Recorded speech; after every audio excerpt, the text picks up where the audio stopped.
Hi guys, this is Matthew again. In this video I'm going to be showing you how to replace a laptop memory or a desktop computer. So in this case we have a laptop that is not displaying right here. And first thing you want to know is how to diagnose if a laptop memory is bad, because there are some instances where the screen is damaged and you will think it's the memory, or there are some instances where the laptop has a GPU issues, which is the graphic processing unit. The chip might have chopped up and it need to be replaced. I mean, the board need to be replaced, or the chip has to be worked on with a heat gun. So here this laptop has a screen issues. You can see I've turned it on and it's not displaying, so I'm going to turn it back off. Sorry, the laptop has a memory issue, sorry. So I've turned it back on now.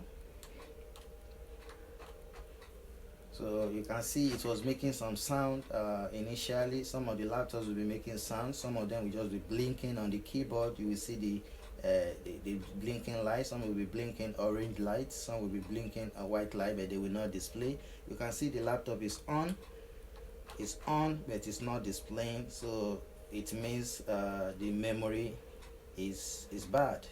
So we're going to replace the memory. I've already gotten a replacement. This is the replacement right here. So the first thing we are going to do, let me unplug it. So it has been unplugged. Some of the laptops have the screws under them, like some of them used to have screws here. You see something like a tiny divider, so you need to unscrew them to actually know where your memory slots are. Like in this case, this laptop, the memory slot is stated earlier, the memory slot is on the top of the board, so we have to lift the keyboard up. So in instances where your memory slot is on top of the board, you need to look for something like a flat screwdriver that has a flat mouth, and you need to push the keyboard clip. You need to push it back for you to be able to lift the keyboard up. Then you have to unscrew the keyboard screws. Most of the keyboard screws are under the laptop. Most of them will be under the laptop, so once you unscrew them, you'll be able to lift the keyboard right up. So I've lifted the keyboard right up. You can see where my memory is right here. This is my memory. So this is the replacement memory, which I'm going to remove the bad one, then insert the replacement memory. Make sure you buy a memory that is compatible with your laptop. So you might want to go with the bad memory first to go and get a replacement one, or you might need to go with your laptop for them to be able to confirm which memory is compatible with your laptop. So here the same thing goes for desktop computer. So here I'm going to insert the memory.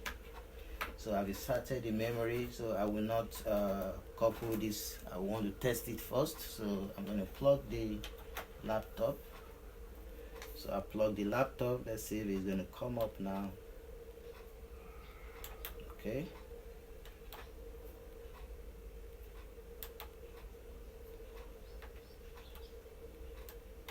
Okay, it's press.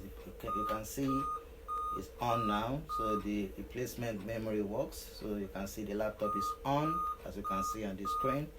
So like I stated earlier, there are different ways to diagnose if a laptop memory is bad. When you turn your laptop on, maybe you previously used it a few hours ago or maybe days ago or something, and you turn it on and you notice that it's not displaying. And when it's not displaying, either the cap lock light will be blinking, or so many lights will be blinking. That's how to know